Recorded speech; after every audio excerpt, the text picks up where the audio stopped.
Hi friends, this is Venkatesh Devasani. ఈరోజు మనం discuss చేయబోతున్నటువంటి important current అఫైర్స్లో భాగంగా ఒక ముఖ్యమైనటువంటి అవార్డు గురించి డిస్కస్ చేయబోతున్నాం.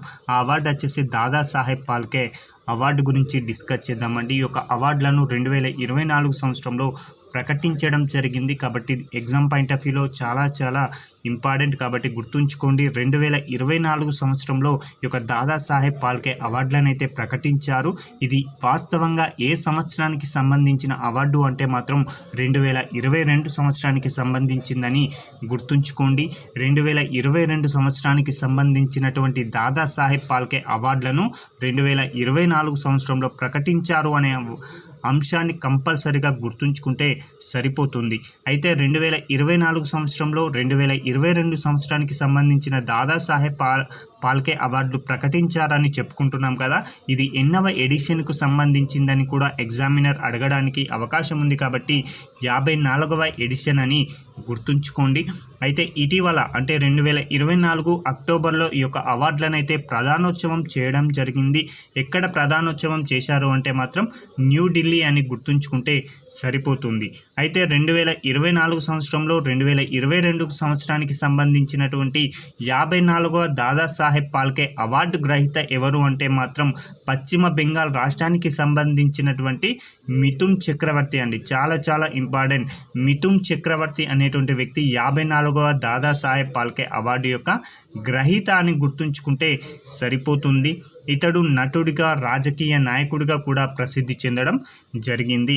అయితే ఇతడికి 2024 సంవత్సరం ఆరంభంలోనే ఒక అవార్డు అయితే భారత ప్రభుత్వం ఇచ్చి సత్కరించడం జరిగింది. ఆ యొక్క అవార్డే అండి పద్మభూషణ్ అనేటువంటి అవార్డు ఇతడికి 2024 సంవత్సరంలోనే రావడం జరిగింది. ఇదే సంవత్సరంలో మళ్ళీ సినిమా రంగంలో అత్యున్నతమైన అవార్డుగా ప్రసిద్ధి పొందినటువంటి దాదాసాహెబ్ ఫాల్కే అవార్డు కూడా రావడం అనేది గొప్ప విషయంగా గుర్తుంచుకోండి. అయితే ఎగ్జామినర్ ఇటీవల కాలంలో ఏ విధంగా అడుగుతున్నారంటే డైరెక్ట్ ఒక గ్రహీత పేరు అడగకుండా చివరి నాలుగు సంవత్సరాల గ్రహీతల పేర్లను కూడా అడుగుతున్నాడు. కాబట్టి వాటిని కూడా ఒకసారి గుర్తుంచుకోండి. 2019 సంవత్సరంలో రజనీకాంత్ గారికి, 2020 సంవత్సరంలో ఆశా పారేఖ్ గారికి, 2021లో వహీదా రెహమాన్ గారికి, 2022లో మిథున్ చక్రవర్తి గారికి ఒక అవార్డు రావడం జరిగింది. కాబట్టి ఒకవైపేమో సంవత్సరాలు ఇచ్చి మరొక వైపేమో గ్రహీతలు ఇచ్చి జతపరచండి అడగడానికి అవకాశం ఉంది. కాబట్టి ఈ చివరి 4 సంవత్సరాలలో పొందినటువంటి గ్రహీతల పేర్లు గుర్తుంచుకుంటే సరిపోతుంది. మరొక అంశం అండి, ఇంపార్టెంట్ మీటింగ్ అండి, చాలా ఇంపార్టెంట్. ఐక్యరాజ్య సమితి యొక్క సాధారణ సభ సమావేశం అండి. ఐక్యరాజ్య సమితికి ఉన్నటువంటి అంగాలలో అతి ప్రధానమైనటువంటి అంగం సాధారణ సభ అండి. అలాంటి సాధారణ సభ సమావేశం అనేది ప్రతి సంవత్సరం నిర్వహించడం జరుగుతుంది. అలా 2024 సంవత్సరంలో ఐక్యరాజ్య సమితి సాధారణ సభ సమావేశం అనేది నిర్వహించడం జరిగింది. ఇది ఎన్నవ సమావేశం అని కూడా ఎగ్జామినర్ అడగడానికి అవకాశం ఉంది. కాబట్టి 79వ సాధారణ సమావేశం అని గుర్తుంచుకోండి. ఇది ఎప్పుడు నిర్వహించారు అంటే మాత్రం 2024 సెప్టెంబర్ 10 నుంచి 30 వరకు నిర్వహించడం జరిగింది. అయితే ఈ యొక్క సాధారణ సభ సమావేశానికి అధ్యక్షత బాధ్యతలను ఎవరు నిర్వహించారు అంటే మాత్రం పిలేమాన్ యంగ్ అండి. చాలా ఇంపార్టెంట్ అండి. పిలేమాన్ యంగ్ అనేటువంటి వ్యక్తి అండి. ఇతడు ఏ దేశానికి సంబంధించిన వ్యక్తి అంటే మాత్రం క్యామరూన్ దేశానికి సంబంధించిన వ్యక్తి అండి. అయితే అధ్యక్షుడి యొక్క పదవి కాలం కేవలం 1 సంవత్సరం మాత్రమే ఉంటుందని అంశాన్ని గమనించండి. చాలా ఇంపార్టెంట్ అండి. 2024లో నిర్వహించిన ఐక్యరాజ్య సమితి సాధారణ సభ సమావేశం ఎన్నవ ఎడిషన్ అంటాడు? 79వ. తన యొక్క అధ్యక్షుడు ఎవరు అంటాడు?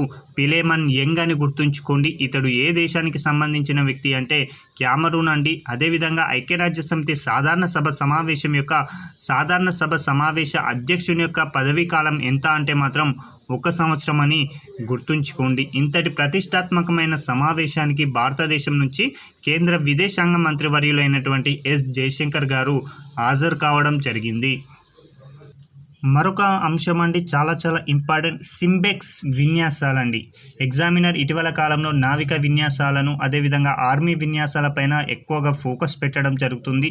అందులో భాగంగా ఇటీవల నిర్వహించినటువంటి సింబెక్స్ విన్యాసాలు అనేవి వార్తల్లో ఉండడం జరిగింది. కాబట్టి సింబెక్స్ విన్యాసాలు అనేవి ఏ దేశాల మధ్య నిర్వహిస్తున్నారో ముందుగా మనకు తెలిసి ఉండాలండి. ఇండియా మరియు సింగపూర్ అని గుర్తుంచుకోండి, ఓకేనా.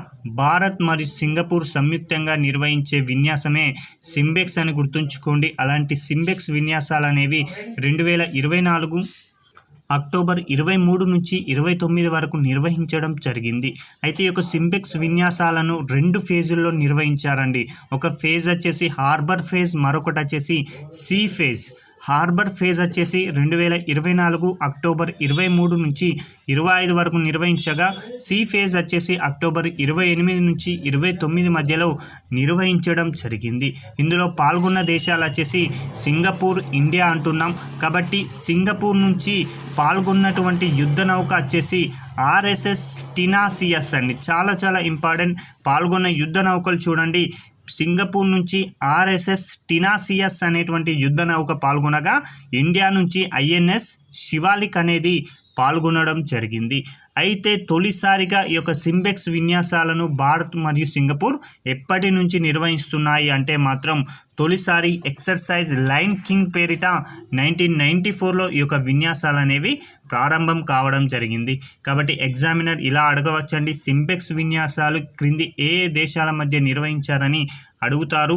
కాబట్టి సింగపూర్, ఇండియా అని గుర్తుంచుకోండి. అదేవిధంగా ఇటీవల సింగపూర్ మరియు ఇండియా మధ్య నిర్వహించిన సింబెక్స్ విన్యాసాలలో భారత్ నుంచి పాల్గొన్నటువంటి యుద్ధ నౌక ఏది అని కూడా అడుగుతాడు. కాబట్టి ఐఎన్ఎస్ శివాలిక్ అని గుర్తుంచుకుంటే సరిపోతుంది. మరొక అంశం అండి, ఇటీవల తెలంగాణకు సంబంధించిన అంశాలపైన ఎగ్జామినర్ ఫోకస్ పెడుతున్నారు.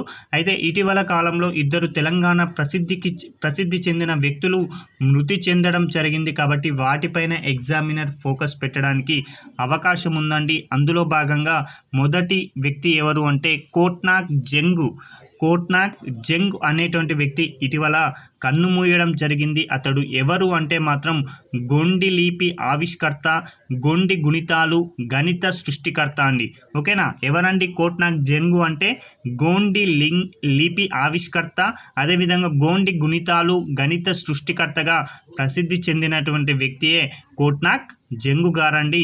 ఇతడు 2024 అక్టోబర్ మాసంలో అనారోగ్య కారణాల చేత మరణించడం జరిగింది. అయితే ఇతడి యొక్క స్వస్థలం పైన ఎగ్జామినర్ ఫోకస్ పెట్టవచ్చు. కాబట్టి ఆదిలాబాద్ జిల్లా నార్నూర్ మండలం గుంజాల అనేటువంటి గ్రామానికి సంబంధించినటువంటి వ్యక్తి అని గుర్తుంచుకోండి. మరొకసారి చూడండి, ఇటీవల గోండి లిపి సృష్టికర్త అయినటువంటి కోట్నాక్ జంగు అనేటువంటి వ్యక్తి మృతి చెందడం జరిగింది. ఇతడి స్వస్థలం వచ్చేసి ఆదిలాబాద్ జిల్లా నార్నూర్ మండలం గుంజాల అనేటువంటి గ్రామానికి సంబంధించినటువంటి వ్యక్తి అని గుర్తుంచుకుంటే సరిపోతుంది. ఇతడు ఆదివాసీ బిడ్డల కోసం అంటే ఆదివాసీ గోండు చిన్నారుల కోసం గోండి తెలుగు వాచకాలను 1 నుంచి 3వ తరగతి వరకు ప్రచురించి వారి యొక్క విద్యాభివృద్ధి కోసం ఎనలేని కృషి చేయడం జరిగింది, ఓకేనా. ఇక్కడ నుంచి ప్రశ్నలు ఏ విధంగా రావడానికి అవకాశం ఉందంటే, ఇటీవల కాలంలో మరణించినటువంటి గోండి లిపి ఆవిష్కర్తని క్రింది వారిలో గుర్తించండి అని అడగడానికి అవకాశం ఉంది. అదేవిధంగా ఇటీవల కన్నుమూసిన గోండి లిపి ఆవిష్కర్త అయినటువంటి కోట్నాక్ జంగ్ అనేటువంటి వ్యక్తి క్రింది ఏ జిల్లాకు సంబంధించినటువంటి వ్యక్తి అని కూడా అడుగుతాడు. కాబట్టి ఆదిలాబాద్ అని గుర్తుంచుకుంటే సరిపోతుంది. ఇక మరొక వ్యక్తి అండి, తెలంగాణ రాష్ట్రానికి సంబంధించి ప్రసిద్ధ వ్యక్తి గుస్సాడి నృత్యకారుడైనటువంటి కనకరాజు గారు కూడా వృద్ధాప్య కారణాల చేత మరణించడం జరిగింది.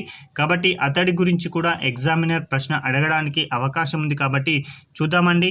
గుస్సాడి రాజుగా ప్రసిద్ధి చెందినటువంటి ప్రముఖ గుస్సాడి జానపద నృత్యకారుడైనటువంటి కనకరాజు గారు వృద్ధాప్య సంబంధిత వ్యాధుల కారణంగా 2024 అక్టోబర్ 25వ తేదీన మరణించడం జరిగింది.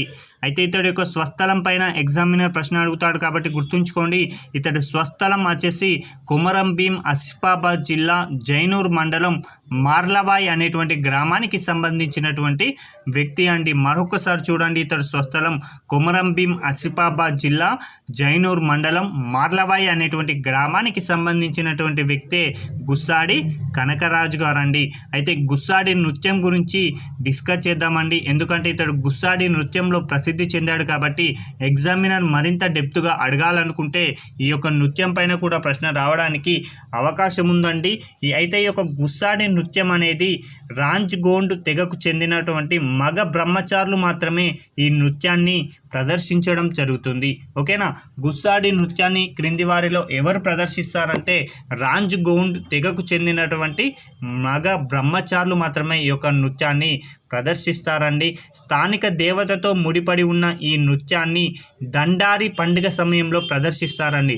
చాలా చాలా ఇంపార్టెంట్ అండి. గుస్సాడి నృత్యాన్ని దండారి అనేటువంటి పండుగ సమయంలో ప్రదర్శించడం జరుగుతుంది. అయితే కనకరాజు గారు గుస్సాడి నృత్యంలో ప్రసిద్ధి చెంది వేలాది మంది యువ గిరిజన నృత్యకారులను గుస్సాడి నృత్యంలో శిక్షణను ఇప్పించి వారిని ప్రసిద్ధ నృత్యకారులుగా తయారు చేయడంలో కీలక పాత్రను పోషించినటువంటి వ్యక్తియే కనకరాజు గారు అని గుర్తుంచుకోండి. అయితే కనకరాజు గారు గుస్సాడి నృత్యంలో అందిస్తున్నటువంటి విశిష్టమైనటువంటి సేవలను గుర్తించినటువంటి భారత ప్రభుత్వం ఇతనికి 2021 సంవత్సరంలో పద్మశ్రీ అనేటువంటి అవార్డునిచ్చి సత్కరించడం జరిగింది. అదేవిధంగా తెలంగాణ ప్రభుత్వం ఆదిలాబాద్ జిల్లాలో కనకరాజు స్కూల్ ఆఫ్ గుస్సాడి డ్యాన్స్ను ప్రారంభించడం జరిగింది. ఇక్కడ చీఫ్ డ్యాన్సర్గా కనకరాజు గారిని అపాయింట్ చేయడం కూడా జరిగింది. కాబట్టి ఇక్కడ నుంచి ప్రశ్న ఏ విధంగా అడుగుతారంటే ఇటీవల కన్ను మూసినటువంటి గుస్సాడి కనకరాజు ఈ క్రింది ఏ జిల్లాకు సంబంధించిన వ్యక్తి అంటాడు. ఆసిఫాబాద్ జిల్లా అని గుర్తుంచుకోండి.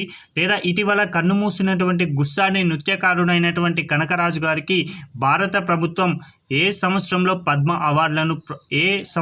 పద్మశ్రీ అవార్డును ప్రకటించిందని కూడా అడగవచ్చు. కాబట్టి 2021 సంవత్సరం అని గుర్తుంచుకోండి. మరొక అంశం అండి, 2023-24 సంవత్సరానికి సంబంధించి ముఖ్యమైనటువంటి పంటల ఉత్పత్తిలో తెలంగాణ యొక్క ర్యాంక్ అనేది ఎగ్జామినర్ అడగడానికి అవకాశం ఉంది. కాబట్టి వాటి గురించి డిస్కస్ చేద్దామండి. ఒకటి వచ్చేసి వరి పంట అండి. వరి పంట ఉత్పత్తిలో తెలంగాణ రాష్ట్రం అనేది మొదటి స్థానంలో ఉండడం జరిగింది. ఇక పత్తి పంటలో తెలంగాణ 3వ స్థానంలో ఉండగా పొద్దుతిరుగుడు పంటలో 4వ స్థానంలో, మొక్కజొన్న పంటలో 5వ స్థానంలో, చిరుధాన్యాల పంటలో కూడా 5వ స్థానంలో తెలంగాణ రాష్ట్రం అనేది ఉండడం జరిగింది. కాబట్టి గుర్తుంచుకోండి, వరి అంటే 1వ స్థానం, పత్తి అంటే 3వ స్థానం, పొద్దుతిరుగుడు అంటే 4వ స్థానం, మొక్కజొన్న అంటే 5వ స్థానం, చిరుధాన్యాలు అంటే 5వ స్థానం అని గుర్తుంచుకోండి.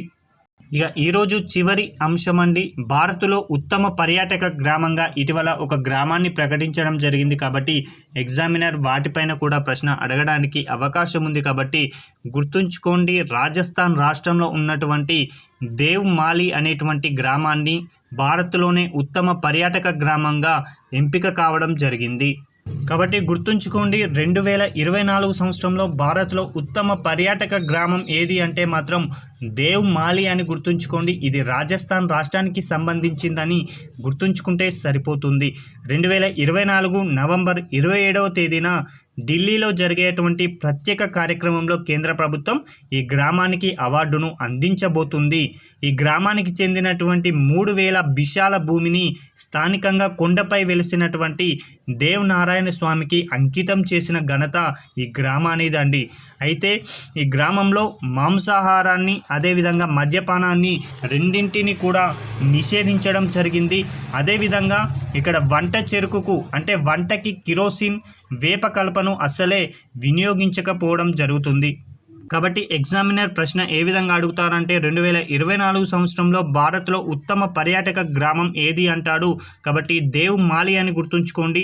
లేదా భారత్లో ఇటీవల ఉత్తమ పర్యాటక గ్రామంగా ఎంపికైనటువంటి దేవ్మాలి అనేది క్రింది ఏ రాష్ట్రానికి సంబంధించిందని అడగడానికి అవకాశం ఉంది. కాబట్టి రాజస్థాన్ అని గుర్తుంచుకుంటే సరిపోతుందండి. ఇవండి ఈ రోజుకు సంబంధించినటువంటి ముఖ్యమైన కరెంట్ అఫైర్స్. Thank you.